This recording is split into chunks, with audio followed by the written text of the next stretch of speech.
This quick tip is going to blow your mind, especially if you want to target those people who are speaking a non-native language. So, for example, if I'm targeting people in Gujarat, then by and large, the native language over here is going to be Gujarati. But what if I want to target people who are speaking Punjabi, Marathi, or some other kind of language? So let's see how we can do that.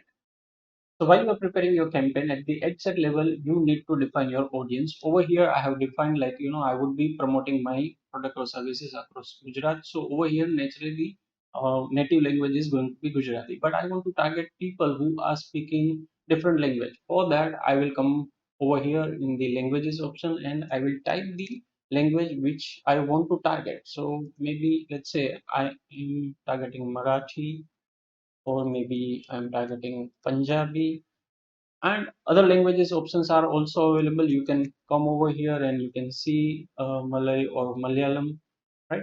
So this way your ad will be shown to those people who are speaking this non-native language.